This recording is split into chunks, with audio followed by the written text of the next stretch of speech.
तो कैसे हैं आप सभी लोग। एक बार फिर से वेलकम है आपका मेरे YouTube channel study with Yogesh में। संडे की क्लास आपकी इसी प्रकार की आती है, आप लोग अब जानते ही हैं, क्योंकि एक दिन टॉपिक बनाने का टाइम नहीं मिल पाता, रेस्ट करने का होता है। लेकिन एक मतलब ये है कि कंटिन्यूटी रहे, एक प्रकार की निरंतरता आप लोगों के साथ रहे। तो सोते हुए को भी जगाना मेरा काम है, क्योंकि आप लोग कुछ कर लीजिए, मतलब मान के चलिए अब कोई विकल्प नहीं है पढ़ने के अलावा। अगर मेरे साथ जुड़े हुए हैं, मजबूरन किताब खोलनी पड़ेगी, कुछ भी कर लीजिए। अगर अंदर से थोड़ी भी अगर आत्मग्लानि होती है, यार आज छूट गया, नहीं पढ़ पाया, और ये हो भी रहा होगा, ये एक मतलब रूटीन बन चुका है। रूटीन बनने का यही फायदा होता है। देखिए, अगर कोई चीज़ अगर आप टाइमली करते हैं, ज़िंदगी में एक चीज़ याद रखना, कोई भी चीज़ अगर किसी चीज़ को अगर आप रेगुलरिटी के साथ और टाइमली करते हैं तो वो आपकी एक रूटीन बन जाता है, यानी डेली हैबिट में वो चीज़ें आ जाती हैं। तो अगर आप उसको फिर स्किप करते हैं तो आप बेचैन हो जाएंगे। ये तो मान के चलिए, आप लोगों को यकीन नहीं होता। एक काम करके दीजिए, 7 से 8 दिन या 10 दिन बिना पढ़ के रहिए। अगर जो डेली स्टूडेंट हैं, 8 से 10 दिन बिना पढ़ के दिखाइए, तो आप लोगों को पता चल जाएगा कि कितनी बेचैनी होती है। ये आप एक हैबिट में आ चुकी है, और जब आप लोगों के लिए इस प्रकार की चीज़ें हैबिट में आती हैं तो आपके लिए एक पॉजिटिव साइन है। आपके सिलेक्शन को लेके एक बहुत बढ़िया क्या होती है, एक मतलब इंडिकेशन आपको मिलने लगता है कि हाँ, अब आप सही दिशा में चल रहे हैं, सही डायरेक्शन में जा रहे हैं, तो आप लोग अब सेलेक्ट होंगे ही होंगे। ठीक है। कल जैसा कि कम्युनिटी टैब में पोस्ट डाली हुई थी कि कौन सी वीडियो दी जाए, उसमें 4 ऑप्शन दिए थे।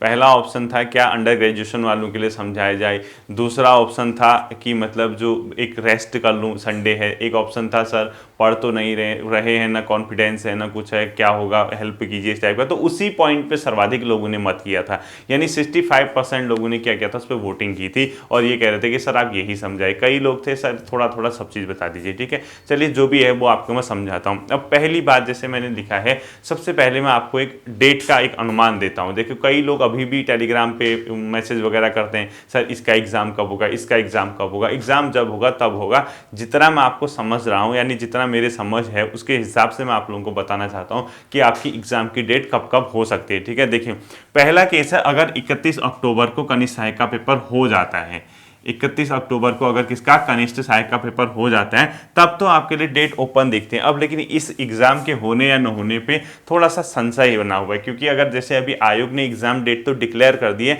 एडमिट कार्ड आ जाते हैं तब तो कंफर्म हो जाएगा। क्योंकि अभी 31 अक्टूबर को प्रवक्ता का हिंदी का पेपर भी है और उसी दिन ये पेपर भी है। तो हालांकि प्रवक्ता का पेपर तो सिर्फ हरिद्वार में होगा, उन्हीं के सेंटर पे होगा, लेकिन ये तो आप देखो कई स्टूडेंट जो है दोनों जगह होंगे, कुछ मतलब कनिष्ठ सहायक में भी होंगे, कुछ प्रवक्ता में भी होंगे।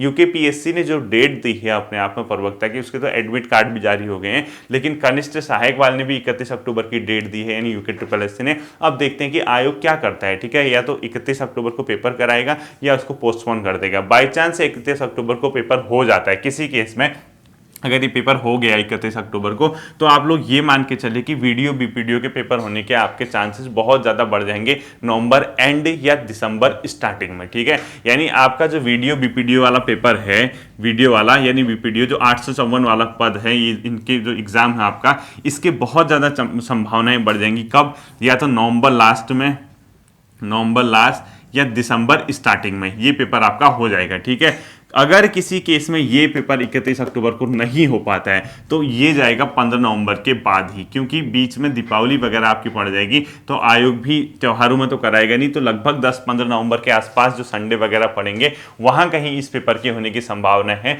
तो अब देखते हैं कि ये पेपर कब होता है। ठीक है, ये सब आपके इस पेपर पर डिपेंड हो गया। ये यहाँ हो जाता है तो ये आपका नवंबर लास्ट या दिसंबर स्टार्टिंग में हो जाएगा, और ये यहाँ नहीं होता तो आपका इसके जो चांसेस है ये बहुत हद तक है कि दिसंबर एंड में जाए।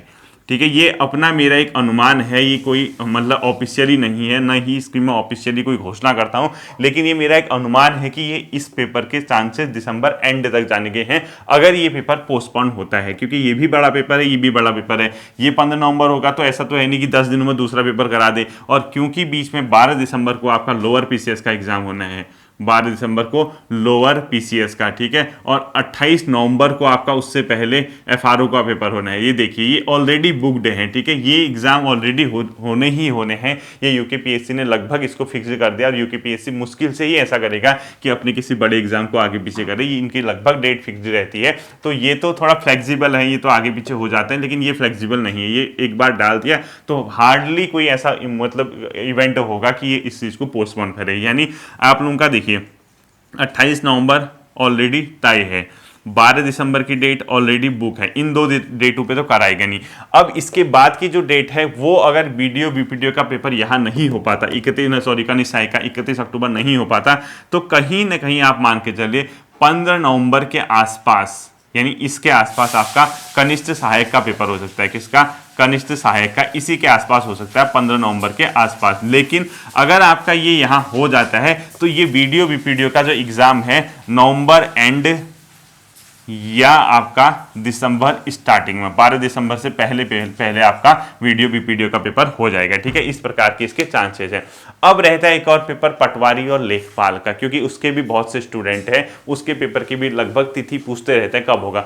पटवारी लेखपाल दिसंबर तक तो कोई चांसेस नहीं दिखते हैं। ठीक है, यानी दिसंबर के आसपास तक पटवारी और लेखपाल का होगा, ये बहुत मुश्किल है। ठीक है, ये मतलब अपने आप में देखो इतना ऑलरेडी दोनों आयोग हैं, स्टूडेंट के हैं, कॉमन है, जिसने एफआरओ भरा होगा उसका लेखपाल भी होगा, यानी कॉमन ही रहता है सब हर किसी का। तो इस बीच में यानी नवंबर और दिसंबर तक सीट फुल हैं, जो डेट हैं आपके ऑलरेडी रिजर्व हैं। तो जहां तक संभावनाएं हैं पटवारी लेखपाल दिसंबर के बाद जाएगा, यानी अपने आप में 2022 में जाएगा। अब 2022 हो सकता है जैन में करा दे या फेब में करा दे, अब फरवरी में तो होगा नहीं क्योंकि इलेक्शन है, मार्च में भी मुश्किल है, नई गवर्नमेंट बनेगी, अप्रैल वगैरह के आसपास जा सकता है। अगर जनवरी नहीं हुआ तो हो सकता है कि जनवरी हो। अब कई लोग मुझसे क्वेश्चन करेंगे सर आचार संहिता में पेपर हो सकता है, बिल्कुल हो सकता है। आचार संहिता में पेपर ना हो ऐसा कोई मतलब प्रावधान नहीं है, क्योंकि वो तो विज्ञप्ति ऑलरेडी निकल चुकी है ना। गवर्नमेंट तो करा नहीं रही, गवर्नमेंट ने तो पोस्ट निकाल दी है, गवर्नमेंट ने सब कर दिया। गवर्नमेंट कोई लोक लुभावन चीजें नहीं कर सकती, जैसे विज्ञप्ति जारी नहीं कर सकती है, कोई घोषणा नहीं कर सकती, कोई प्रोजेक्ट नहीं कर सकती है, यानी जिससे कि लोक लुभावन चीजें होती है वो नहीं कर सकती गवर्नमेंट। ये तो आयोग कराएगा। आयोग क्या कर देगा, इलेक्शन कमीशन को एक लेटर लिख सकता है कि ये विज्ञापन इससे आचार संहिता से पहले जारी हो गया था और अभी जो है समय है तो हम इसको एग्जाम कराना चाहते हैं, हम नहीं कराना है, अभी हमारे पास व्यवस्था भी है, हमें इसको कराने की परमिशन दे दी जाए। तो इलेक्शन कमीशन उनको परमिशन दे देगा, तो आपका इससे कोई फर्क नहीं पड़ेगा। अगर कराना होगा, अगर हो सकता है कि ये जनवरी में आपका पटवारी और लेखपाल वाला पेपर हो जाए। ठीक है, पटवारी लेखपाल का पेपर जो है जैन के आसपास हो जाए। अब आता है एक और पेपर, वो आता है अपर पीसीएस के प्रीलिम्स को लेके।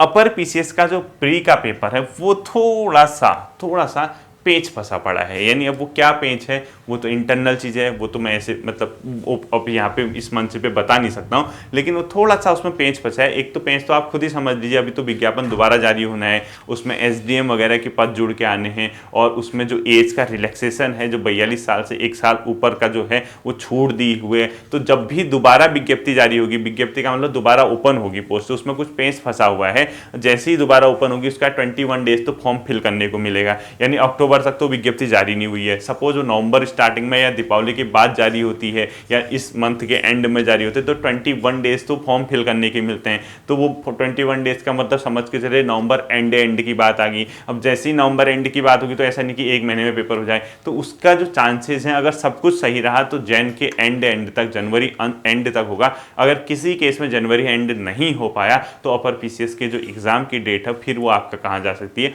अप्रैल के आसपास जा सकती है, क्योंकि फरवरी में तो होने से रहा, मार्च भी बहुत मुश्किल है क्योंकि इलेक्शन का है टोटल उस टाइम पे। तो अगले जो मतलब अप्रैल आता है वहां कहीं उसका प्रीलिम्स हो सकता है, किसी केस में जनवरी में नहीं हुआ तो 15 जनवरी से पहले तो अपर पीसीएस होने से रहा, उसके बाद ही पेपर होगा। अगर 15 से 30 जनवरी के आसपास प्रीलिम्स हो गया तो सही है, वरना उसकी तिथि भी जो है थोड़ा सा क्या हो सकती है, पीछे जा सकती है। ठीक है, तो ये सब चीज़ें आपके एग्जाम की डेट के रिगार्डिंग है। दूसरा, अब इतने फॉर्म तो सभी आप लोगों ने भरे हुए हैं, आप लोग देखो, मैं तो मानता हूँ यहाँ पे, अब जैसे कई लोग फॉरेस्ट गार्ड भी पहुंचे, फॉरेस्ट गार्ड भरेगा का पेपर ऐसे नहीं होगा इतने आसानी से, वो भी मुश्किल से है। ठीक है, उनके बीच में कोई स्कोप ही नहीं है, आप खुद ही देख रहे हैं कैसे कराएगा। अभी लैब असिस्टेंट का है, उसका नवंबर में प्रस्तावित था, तो वो छोटा पेपर है, यानी लैब असिस्टेंट का जिसका फॉर्म एग्जाम हो सकता है वो कंडक्ट किया जा सकता है, यानी वो कोई बीच की डेट पिक करके उस दिन एग्जाम कराया जा सकता है, क्योंकि उसमें उतने स्टूडेंट नहीं होंगे जितने कि ग्रेजुएट लेवल के एग्जाम में या और एग्जाम में है, उसमें उतने नहीं होंगे। ठीक है, वो कहीं ना कहीं हो सकता है। ये तो पहली बात थी। दूसरी बात आपका आती है, ये जो सभी नए छात्र हैं, यानी जो अंडर ग्रेजुएशन है या जिसने हाल फिलहाल में 12th किया और अभी से UKSS या किसी की तैयारी करना चाहते, देखिए कई प्रकार के इसमें मत आते हैं। जैसे मैंने लास्ट टाइम पे ये बताया था, उसमें एक कमेंट क्या लिख रहा था, यानी जिसने भी लिखा था वो लिख रहे थे कि 12th वाले हैं, अभी से उनको इस पे नहीं पढ़ना चाहिए, अभी इंजॉय करने के दिन नहीं, ऐसा बिल्कुल मत सोचिए, ठीक है। हर किसी के पारिवारिक स्थिति अपनी अपनी है, हर किसी की कंडीशन अपनी है। किसी के घर में माता पिता खेती बाड़ी करके, मजदूरी करके, किसी भी केस में अपना घर का चूल्हा जला पा रहे हैं, 2 टाइम की रोटी मिल पा रही है, तो उस बच्चे से आप क्या कहोगे बताओ? इंजॉय कर कहोगे क्या? अगर वो अभी से जागेगा, अभी से समझेगा, घर के हालातों को समझेगा, अपने अंदर जिम्मेदारी लेगा, तो क्या उसको अभी से नहीं पढ़ना चाहिए? जब वो अभी से पढ़ेगा तब जाके 2, ढाई, 3 साल के अंदर वो प्रॉपरली तैयार हो पाएगा, तब जाके वो एग्जाम। अब कई लोग कहेंगे कि अभी से तैयारी करेगा, पोस्ट नहीं आएंगी, ये है वो है। जरूरी नहीं है कि वो यूके ट्रिपल एस की तैयारी करे। आपके पास जब समय है तो उसको समय को खाली व्यतीत करने से बेहतर है आप कुछ ना कुछ पढ़िए। उसमें आप एनसीईआरटी से पढ़िए, आप उत्तराखंड को ल्यूसेंट से, उत्तराखंड को परीक्षावाणी से पढ़िए, यानी कहीं ना कहीं एक प्रकार का अपना डेली रूटीन बनाइए। यानी आप अपने स्टडी के साथ, अगर आप अंडर ग्रेजुएट बच्चे हैं या आप, कई लोग बीएड भी करते हैं, बीएड के साथ प्रिपरेशन की बात करते हैं, जो भी है जैसे भी हैं, अपना एक काम कीजिए, 1 से 2 घंटा, ज़्यादा नहीं पढ़ना है, ठीक है। अपनी पढ़ाई के साथ अगर 1 से 2 घंटा, 2 से ढाई घंटे अगर आप पढ़ते हैं तो आपके लिए बहुत लाभदायक सिद्ध होगा आने वाले समय में। और मेरा तो ये मानना है कि अगर आप अभी से तैयारी करते हैं तो ज़रूरी नहीं है कि आप लोग हर सब्जेक्ट को एक साथ पढ़िए। आप सिंपल सा एक काम कीजिए, अगर आपको उत्तराखंड स्टेट के किसी एग्जाम में पार्टिसिपेशन करना है फ्यूचर में, तो आप लोग ये मानते हैं कि उत्तराखंड तो आती ही आती है, तो कुछ भी नहीं होता, तो अभी से आप उत्तराखंड पढ़िए। बाकी ना हिंदी पढ़ने की जरूरत है फिलहाल, ना जीएस पढ़ने की। यानी अगर आप लोग वैसे मतलब ये उन लोगों के लिए है जो थोड़ा सा ये सोचते हैं कि हमें आगे निकालना, अभी हमारा कोई फॉर्म नहीं भरा हुआ है, अगर वो ये सोचते हैं, ठीक है। बल्कि अभी कई लड़के ऐसे हैं जो इंटर वगैरह किए हुए हैं, वो उनका ये टारगेट है कि पुलिस की भर्ती आनी है, पुलिस में तैयारी करेंगे, तो उनको तो सारे सब्जेक्ट पढ़ने, वो तो आपका उत्तराखंड भी बनेगा, हिंदी की तैयारी करेगा, जीएस की तैयारी करेगा, यानी वो कहीं ना कहीं हर सब्जेक्ट को उसको टच करना है। तो सिंपल सी बात है, अगर आप अपने कॉलेज के दिनों में हैं, आप लोग कॉलेज वगैरह करते हैं, तो आप लोग समय निकाल के 1 घंटा उत्तराखंड, 1 घंटा जीएस और 1 घंटा हिंदी को दे सकते हैं। क्योंकि जब तक आप इस प्रकार से डेली कंटिन्यूअसली उसको चीज़ों को कवर करेंगे, और कवर करने के बाद एक समय ऐसा आएगा 6-7 महीने, 8 महीने के बाद आप लोग को खुद फील करने लग जाओगे कि यार काश मैं भी फॉर्म मतलब एग्जाम देता, आप भर्ती का वेट करने लग जाओगे। यानी कहीं ना कहीं आपके लिए एक बहुत अच्छा मतलब रास्ता होगा, एक अच्छा चुनाव होगा, अगर आप लोगों के घर के हालात ऐसे नहीं है कि आप बड़े बड़े प्राइवेट कॉलेजों से बीटेक कर सकें या कुछ और कर सकें। इस प्रकार की चीज़ अगर नहीं है, आप एक सामान्य परिवार से हैं, आपके घर में माता पिता अगर 2 वक्त की रोटी का कैसे न कैसे व्यवस्था करते हैं, तो आपको अपनी जिम्मेदारी को समझना होगा। और जिम्मेदारी को समझने के बाद अभी से, इस कम उम्र से अगर आप लोग समझते हैं, तो आप बहुत अच्छी डायरेक्शन में जाएंगे और आप लोगों को निश्चित रूप से सफलता मिलेगी। तो आपको क्या करना है, सिंपल सा उत्तराखंड 1 घंटा जीएस और आधा 1 घंटा क्या पढ़ना है, 1 घंटा हिंदी के आसपास, यानी 1-1 घंटा आप तीनों चीज़ पढ़िए। और किताबों का ढेर मत लगाना, सिंपल सी एक कोई भी बुक पकड़ लीजिए, उत्तराखंड की आप चाहें परीक्षावाणी पकड़ना, कुछ भी पकड़ना, एक किताब पकड़िए, उसको पढ़ना शुरू कीजिए, वो क्या फैक्ट दी हैं, किसके बारे में दी हैं। और आपको कुछ समझ में नहीं आता, उत्तराखंड की जिला सीरीज से आप लोग शुरू कर लीजिए, क्योंकि ये जिला सीरीज आप लोगों को जो मैंने कराई है, ये आपकी बहुत ज़्यादा फायदेमंद होगी जिला सीरीज, ठीक है। क्योंकि ये जिला सीरीज के माध्यम से आप लोग उत्तराखंड को अच्छे से कई चीज़ें, जो फिजिकल चीज़ें हैं उत्तराखंड की, नदियां हैं, झील हैं, बुग्याल हैं, जिले हैं, जिलों को छूने वाले अदर जिले हैं, वहाँ की प्रमुख विशेषताएं क्या क्या हैं, तो वो जिला सीरीज के माध्यम से आपको बहुत हद तक क्या होगा, हेल्प होगा किताब पढ़ने में। उसके बाद आप उत्तराखंड की कोई भी किताब पढ़ लीजिए, उत्तराखंड परीक्षावाणी पढ़ लीजिए, कुछ भी पढ़ लीजिए साथ में, तो आपका उत्तराखंड जीएस का अभी ल्यूसेंट वगैरह नहीं पढ़ना है, अभी कम उम्र के हो, एनसीईआरटी बहुत अच्छे से बेसिक लेवल से धीरे धीरे उसको पढ़ना शुरू करो और सिर्फ उस पर फैक्ट निकाल लो। क्योंकि अगर आपको डिटेल से नहीं पढ़ना, आप उसको पढ़ते हैं, आप उसके इंपॉर्टेंट फैक्ट को अपने नोट में लिख लीजिए, यानी ये किसने हुआ था, ये कौन था, ये किसके समय हुआ था, ये किसके द्वारा क्या था, ये प्रथा क्या थी, इस प्रकार की जो लाइन होती हैं, यानी जो इंफॉर्मेशन बेस्ड चीज़ें होती हैं, तो उसके एनसीईआरटी की किताबें देखो प्ले स्टोर में कई किताबें मिल जाती हैं, नहीं भी मिल पाती हैं तो अगल बगल भाई बहन होंगे आप लोगों के, उनसे कोई भी पकड़ लीजिए। ज़्यादा सब्जेक्ट नहीं पकड़ना है, सपोज आप हिस्ट्री से शुरू करना चाहते हैं, हिस्ट्री पकड़ लीजिए एनसीईआरटी, और कोई फिक्स्ड चीज़ है, उसमें फालतू चीज़ें नहीं, उसमें कई तो फालतू चीज़ें होती है, वो नहीं पढ़ना है, ठीक है। एग्जाम की दृष्टि से एनसीईआरटी पढ़ लीजिए, उत्तराखंड पढ़ लीजिए, और हिंदी की कोई भी एक ग्रामर की बुक यानी हिंदी व्याकरण अपने पास लेके इन 3 ही किताबों को पढ़िए, बेसिक बनाएगा और कुछ नहीं पढ़ना है। 1 घंटा उत्तराखंड, 1 घंटा एनसीईआरटी जीएस और 1 घंटा आपका व्याकरण हिंदी का, ठीक है। ये 3 चीज़ अगर आप अभी से पढ़ते हैं, धीरे धीरे धीरे 5 से 6-7 महीने के बाद आप बहुत अच्छी कंडीशन में आना शुरू हो जाएंगे। उसके बाद जब आपको बेचैनी होने लगे कि यार मैं फॉर्म दूँ, फॉर्म भरूँ, एग्ज़ाम निकालूँ, ये करूँ वो करूँ, उसके बाद मैं आपका साथ दूंगा। आपको एडवांस लेवल के जहाँ से पढ़ना है, कैसे कैसे क्वेश्चन पूछे जाते हैं, ये सब मैं बताऊंगा, ठीक है। अब आती है जो ग्रेजुएट हो चुके हैं रिसेंटली और उनने फॉर्म वगैरह भरे, उनको तो देखो सिंपल सी बात है, मुझे लगता है कि मैक्सिमम लोग मेरे साथ जुड़े ही होंगे। आपको कुछ नहीं करना, प्लेलिस्ट में चैनल में जो मिलेगा आपको एक सीरीज से चीज़ें मिल जाएंगी। चाहे आप उत्तराखंड पढ़ना चाहें, उत्तराखंड की वीडियोज वहाँ हैं। आप जीएस की कोई पॉलिटी, इकोनॉमी या जो भी पढ़ना चाहते हैं, कौन सी बुक है, कौन सी मोटिवेशन है, क्या रणनीति है, सारे टाइप के फोल्डर बने हैं वहाँ। आप उनको चेक करके अपने मतलब उसी के अकॉर्डिंग अपनी चीज़ों को शुरुआत कर सकते हैं, ठीक है। तो ये जो है एक बेसिक चीज़ें हैं जो आपको अभी से शुरुआत करनी होगी, तब जाके आपको लाइफ में कुछ ना कुछ मिलेगा, ठीक है। अब जैसे मैं ही हूँ, मैं मतलब आप लोग यकीन नहीं करेंगे, जैसे मैंने 12th वगैरह किया था तब उसके बाद से मेरा इस चीज़ में इंटरेस्ट जग गया था कि यार मुझे कोई ना कोई गवर्नमेंट सेक्टर की ठीक ठाक जॉब में जाना है, यानी कुछ ना कुछ करना है, इसी फील्ड में आना है, ठीक है। मैंने तो आप लोगों को यकीन नहीं होगा ना कभी AIEEE वगैरह का फॉर्म भरा, ना कभी IIT वगैरह की सोची, यानी बीटेक वगैरह से कोई लेना देना नहीं। जबकि मेरा बैकग्राउंड इंटर साइंस है, ग्रेजुएशन में मैंने BSc की हुई है, तो मैंने भी कभी इन चीज़ों को नहीं सोचा, क्योंकि जो एक इंटरेस्ट होता है, जैसे अब हम हर चीज़ देखने पड़ते हैं, हमारी फैमिली को क्या डिमांड है, पीछे क्या हमारा हमारा परिवेश कैसा है, हम लोग कहाँ अच्छा कर सकते हैं, ये सब चीज़ सोचने को मिलते हैं। तो आज के दिन एटलीस्ट मैं जहाँ भी हूँ, मैं 2 वक्त की रोटी कमा ले रहा हूँ, साथ साथ ही आप लोगों को गाइड कर ले रहा हूँ, इतने में मैं खुश हूँ और आप लोगों को इसी से तरीके से आगे भी गाइड मिलता रहेगा, ठीक है।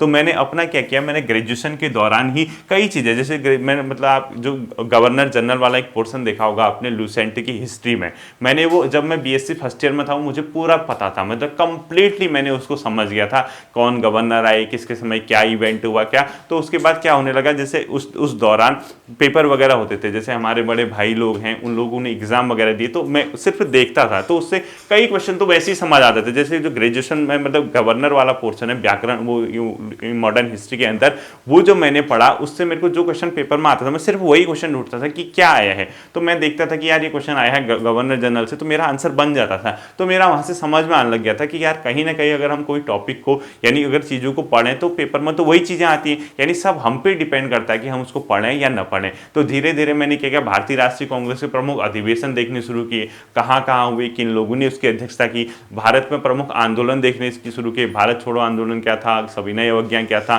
तो धीरे धीरे उसमें क्या हुआ, इंटरेस्ट जगने लगा। जब इतिहास पढ़ा तो सोचा कि क्यों ना भूगोल पढ़ा, भूगोल पढ़ने लगा, भारत में नदियाँ देखी, झील देखी, कहाँ कहाँ से। तो इस प्रकार से धीरे धीरे इंटरेस्ट जगा और आज इतना इंटरेस्ट जग गया कि बिना पढ़े चैन ही नहीं आता। आज भी वो कंडीशन है, आपको भी पढ़ाओ, खुद भी पढ़ो, मतलब अब जिंदगी उसी प्रकार की हो चुकी है, हैबिट में आ चुके हैं।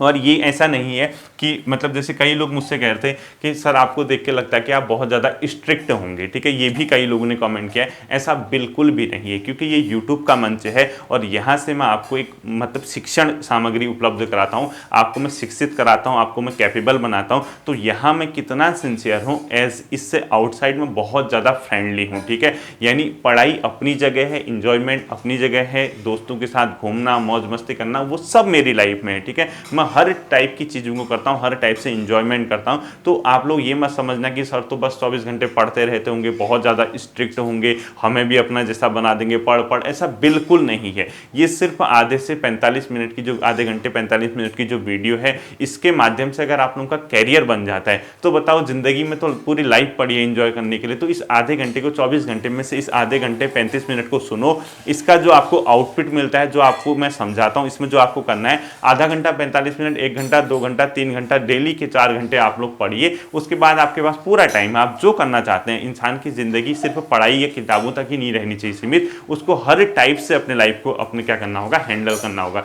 इसी को तो जिंदगी कहते हैं, यही तो बैलेंस बनाने की बात है, ठीक है। ये बात आपके समझ आ गई होंगी। अब देखिए, जो सबसे मेन चीज़ आती है वो आती है थर्ड चीज़। तीसरी चीज़ को लेके जो सबसे ज़्यादा क्वेश्चन किया गया है कि सर ये हो क्या रहा है, मतलब कि कॉन्फिडेंस की बात। देखिए, हमेशा से मेरा एक चीज़ मानना है कि वो क्या है, इंसान के अंदर संयम। संयम के लिए मैं क्या कहना चाहता हूँ वो देखिए, संयम, ठीक है। मैंने हमेशा आप लोगों से क्या कहा है, हम मतलब बहुत ज़्यादा बेचैन हो जाते हैं, हम सोचते हैं कि कल ही हमारा एग्ज़ाम निकल जाए, ठीक है। ये एक बेचैनी, अंदर से फ्रस्ट्रेशन, ये सबके साथ है। आप तो इंडिविजुअल हो, आप लोगों के साथ कितने लोग जुड़े हैं बताओ। आप हो, आपके साथ 10 लोगों का ग्रुप होगा, 20 लोगों का ग्रुप होगा, 100 लोगों का, 200 लोगों का, 1000 लोगों का, इससे ऊपर कोई ग्रुप नहीं होता है। और मैक्सिमम जो तैयारी करने वाला होता है उसके साथ इतने भी नहीं होते, 5-6 दोस्त होते हैं, लोग एक ग्रुप में बैठ के तैयारी करते हैं, ठीक है। आपसे ज़्यादा एक्सपीरियंस्ड मैं हूँ। देखिए, आप मेरे से उम्र में बड़े हो सकते हैं, छोटे हो सकते हैं, इक्वल हो सकते हैं, लेकिन एक्सपीरियंस की जहाँ तक बात है इस सेक्टर में आपसे लाख गुना ज़्यादा मुझे एक्सपीरियंस होगा, क्योंकि आप अगर मुझे सुन रहे हैं तो कहीं ना कहीं आप लेस एक्सपीरियंस्ड होंगे, यानी आप लोगों को उतना अनुभव नहीं होगा इस सेक्टर का, इसीलिए तो आप मुझे सुन रहे हैं। बताओ, अगर आप लोगों को इतना अनुभव होता, सब चीज़ अगर आप करने वाले होते, तो आप मुझे क्यों सुनते। तो आप लोगों को एक मंच मिला है, आप लोगों को एक माध्यम मिला है कि आप लोग कहीं ना कहीं जहां कमियां हो रही हैं उसको सुधारें कैसे। यानी आप लोगों में अगर इस प्रकार की भावना आती है, आप लोग इसको नहीं कर पा रहे हैं, तो ये तो 100% सत्य है कि आपके अंदर कोई ना कोई ऐसी कमी हो रही है जिसको आपको सुधारने की ज़रूरत है। और वो सुधरेगी कैसे, ठीक है। हम लोगों को अपने वीक पॉइंट पे, अपनी वीकनेस पे हमेशा वर्क करना चाहिए, और बिना उस पर वर्क किए हम नहीं कर सकते हैं, ठीक है। हम लोग पढ़ते हैं, हम लोग किताब पढ़ना शुरू करते हैं, 2 प्रकार से पढ़ते हैं हम लोग। जैसे कई बार ये सोचते हैं कि यार जो पढ़ा हमें बाय हार्ट याद हो जाए, हमारे दिमाग में वो चीज़ें बैठी रहे, और हम उसको पूरा का पूरा अपने माइंड में छापना चाहते हैं, जो कि व्यवहारिक है ही नहीं, ठीक है। कैसे बताओ, ये फैक्ट की दुनिया है, या एग्जाम ऐसे हैं, और हमारा पैटर्न, सौभाग्य कहें दुर्भाग्य कहें, एग्जाम का पैटर्न इतना कॉम्प्लिकेटेड बना दिया जाता है, इतना वास्ट सिलेबस दिया जाता है, और क्वेश्चन नंबर की चीज़ एक आती है। अगर हम इतिहास पढ़ें 2 क्वेश्चन दिखेंगे, भूगोल पढ़ें उतना सिलेबस 3 क्वेश्चन दिखेगी। क्या ये मतलब बदनसीबी तो है ना। उतना पढ़ने के बाद यदि उसी प्रकार से क्वेश्चन भी पूछे जाएं, अगर मैं हिस्ट्री की 20-25 वीडियो देता हूं तो एटलीस्ट कम से कम 12-13 क्वेश्चन तो आने वाले होने चाहिए ना। लेकिन क्वेश्चन कितने आते हैं, 2 से 3 क्वेश्चन। मजबूरी क्या है कि हमारे पास कोई चांसेस ही नहीं है। अगर हमने फॉर्म भरे हैं तो हमें मेहनत करनी पड़ेगी, और मेहनत के लिए हमें हर चीज़ पढ़ के जाना पड़ेगा। हम लोग सोचते हैं मॉडर्न हिस्ट्री पढ़ें, एंशिएंट पढ़ें, मेडिवल पढ़ें, या कभी इस पोर्शन को स्किप कर दें।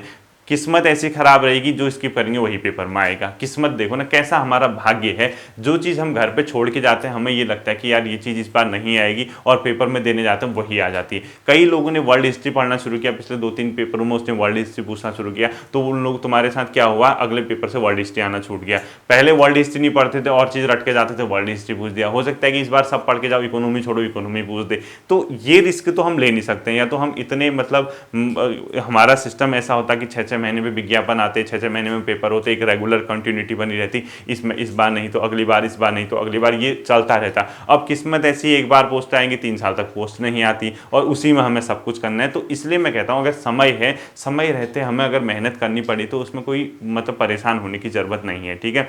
ये जो कमियाँ हैं आपके अंदर एग्ज़ाम में, जैसे कहते हैं कि कई लोग सर पेपर आते हुए क्वेश्चन गलत हो जाते हैं, या कुछ इस प्रकार से होता है कि कॉन्फिडेंस गिर जाता है, या पेपर के समय में और डर लगती, ये ह्यूमन नेचर है। अगर आप मानव हैं, अंदर से अगर आपकी सांसें चल रही हैं, अगर आपके हाथ पैर कान नाक सब सही हैं, तो मान के चलिए आप एक प्रॉपर ह्यूमन है, तो आपके अंदर ये होगा ही होगा। ये मेरे साथ भी होता है, आपके साथ होता है। आज मैंने देखो, मैंने कल क्या पढ़ाया आपको, कल क्या पढ़ाया मैंने, हिस्ट्री की फैक्ट क्लास दी ना, आज मैं भूल गया मैंने कल क्या क्या पढ़ाया। तो मेरे साथ भी तो होता है, क्योंकि हम लोग क्या है, अगर हम उसको बाय हार्ट रटने की कोशिश करें, याद करने की कोशिश करें, वो कतई भी संभव नहीं है, ठीक है।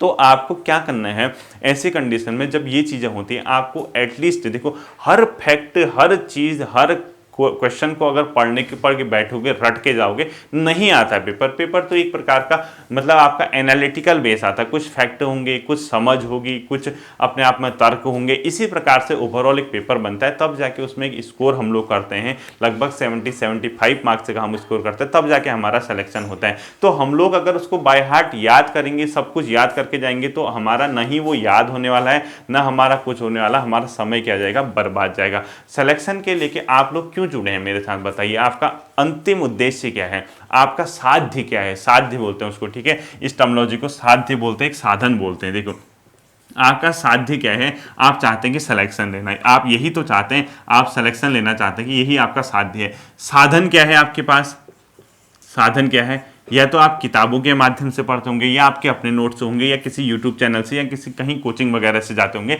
ये आपके साधन है, और आपका साध्य सिलेक्शन है, यहाँ तक जाने का, ठीक है। तो हम लोग, जब हमारे पास साधन, हमारे पास रिसोर्सेज हैं, यानी कहीं ना कहीं आप लोगों के पास कितने, कभी एक बात अपनी आत्मा से पूछना, कूल होके ये सोचना कितना ज़्यादा फायदा मैं आप लोगों को दे पा रहा हूँ। यानी आप लोगों को ये करने की ज़रूरत ही नहीं है यार। बताओ, आप लोग आधे घंटे 35 मिनट में कई चीज़ें आपके पास ऐसी हैं जो आपको सीखने को मिल रही हैं। उन्हीं चीज़ों को बेहतर बनाओ, उन्हीं को पेपर में जाके पढ़ के आओ। एक बार के लिए सोच लो, एक बार के लिए ये माध्यम छोड़ दो। आप ये सोचो कि स्टडी विथ योगेश कोई है ही नहीं, वो कोई यूट्यूब चैनल है ही नहीं, ठीक है। अगर आप इसी प्रकार से, मैं नहीं होता किसी और से पढ़ रहे होते, कहीं तो पढ़ते ना, या किसी और से, या थर्ड से या फोर्थ से, जहां भी पढ़ते कहीं ना कहीं पढ़ रहे होते, या कुछ भी नहीं होता तो आप सेल्फ पढ़ रहे होते। लेकिन मैंने आप लोगों के साथ एक कंटिन्यूटी दिखाई है, कंटिन्यूसली मैं आप लोगों के साथ काम कर रहा हूं, तो आप यकीन नहीं करेंगे, आपको ऐसे ऐसे टॉपिक आपको मैं दे रहा हूं, आप लोगों के लिए कहीं ना कहीं वो चीजें समझ के ही तो पढ़ना है। आप उस टॉपिक को पढ़िए, आप किताब देखिए और पूरा प्रीवियस ईयर में उस टॉपिक से क्या क्वेश्चन आए हैं उसको सेलेक्ट कीजिए। इसी प्रकार से तो आप लोग धीरे धीरे आगे बढ़ के आप लोग सेलेक्ट होंगे ना। आपके अंदर नेगेटिव वाइब्स आती क्यों है, मतलब आप इतने नेगेटिव क्यों हो जाते हैं? हर दूसरे दिन अगर आप अपने माइंड पे ये स्ट्रेस डालेंगे कि मुझे याद नहीं हो रहा, याद होना ना होना बात की बात है यार। मैं आपको 110% गारंटी दूंगा, आपका पेपर में आया हुआ क्वेश्चन गलत नहीं होगा, बशर्ते आप उस पर मिस्टेक ना करके आओ। आप मिस्टेक करके आओगे तो आपका वो क्वेश्चन गलत होगा ही होगा। लेकिन अगर आप ये सोचते हैं कि बाय हार्ट आपको आंख बंद करके हर चीज, हर फैक्ट याद हो, तो ये संभव ही नहीं है, ऐसा करना भी नहीं है, ठीक है। आपके लिए सबसे बड़ा टास्क क्या रहता है कि आप चीज़ों को पढ़ के जाएं। पढ़ के जाने का मतलब, कई लोग कहते हैं सर मुझे ईयर याद नहीं होते, डेट याद नहीं होते। तो ईयर और डेट आती कितनी, 3 या 4 ईयर और डेट आते हैं, और वो तो फेमस आती है ना। फेमस आने का मतलब, अगर आपसे पूछता है कि भारत छोड़ो आंदोलन या सविनय अवज्ञा आंदोलन या असहयोग आंदोलन किस तिथि से शुरू हुआ था, डेट पूछ दी उसने, तो वो तो बहुत फेमस है। वो आपको नहीं आएगा तो आपके बराबर बेवकूफ़ कोई नहीं होगा अगर आप तैयारी कर रहे हैं, क्योंकि वो जो क्वेश्चन है आपका सिलेक्शन रोक सकता है, क्योंकि अगर दूसरा बंदा तैयारी करने वाला वो उसको भी आएगा। लेकिन अगर आपसे कभी ये पूछ दिया वाइकोम सत्याग्रह किस सन में शुरू हुआ था, तो वाइकोम सत्याग्रह में आपको 90% ऐसे लोग होंगे जिसको वो नहीं आएगा। तो आपको नहीं आ रहा तो मान के चलिए आपके जैसे कई छात्र ऐसे होंगे जिनको वो नहीं आएगा। तो वो टफ चीज, अगर टफ डेट है तो उसको इतना ज्यादा पढ़ने की जरूरत नहीं है। लेकिन जो हाईलाइटेड चीज है, जो बहुत इजीली आप लोगों को सुनी हुई, नाम सुना है जिसका, उसकी डेट आपको याद रहनी चाहिए। क्योंकि अगर वो पेपर में आता है, आपका गलत होता है लेकिन 90% लोगों का सही हो जाता है, तो आपसे आगे 90% लोग एक ही क्वेश्चन में चले जाएंगे। तो ये इस प्रकार से आपको एक समझना होगा, एक अंडरस्टैंडिंग बनानी होगी कि हमें जैसे डेट वगैरह आते हैं तो उस पर किन पोर्शन पे काम करना है, हमें कोई नेम होता है कैसे काम करना है। डेट ही में थोड़ा सा दिक्कत होती है, लेकिन अगर आप पूरा सिलेबस पढ़ के जाएंगे, चीज़ों को कवर करके जाएंगे, हिंदी को अपनी जगह देंगे, उत्तराखंड को अपना समय देंगे, जीएस की वैल्यू को समझेंगे, और जो मैं एनसीईआरटी करा रहा हूँ वो तो रामबाण है, उसके साथ बिल्कुल भी ढीला ढलाई मत करना। आप लोगों से मैं रिक्वेस्ट करता हूँ, अनुरोध करता हूँ, जो मैं आप लोगों को एनसीईआरटी करा रहा हूँ जीएस की, वो आपके लिए रामबाण सिद्ध होगा। क्योंकि यूके ट्रिपल एससी ने लूसेंट वगैरह के क्वेश्चन अब कम कर दिए हैं, क्योंकि जब से सिलेबस ओपन करके दिया जाने लगा, जब से आपसे प्रॉपरली क्या किए गए, सिलेबस हिस्ट्री के, पॉलिटी के, ज्योग्राफी के दिए जाने लगे, तो आप लोगों का जो लूसेंट का पोर्शन है वो डिक्रीज कर दिया गया। वहां से क्वेश्चन आना, वहां से सिर्फ आपका फैक्ट आ सकता है, उसके अलावा कुछ नहीं। एनालिटिकल बेस्ड क्वेश्चन भी देता है वो, ठीक है।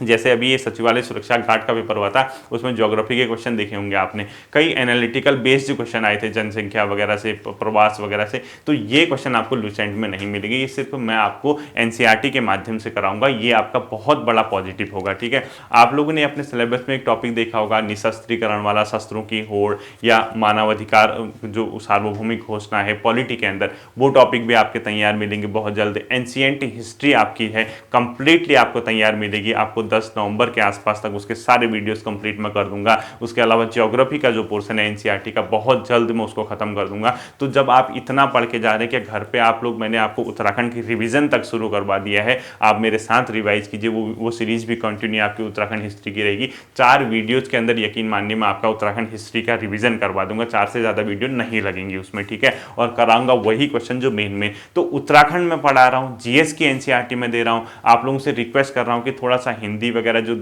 पढ़ा रखा है उसको अच्छे से तैयार कर लीजिए, किताब जो भी है वो तैयार कर लीजिए। बाकी आप कंप्यूटर, जो सिर्फ वीडियो और वीडियो के लिए सर्वाधिक कंप्यूटर पढ़ोगे, ठीक है।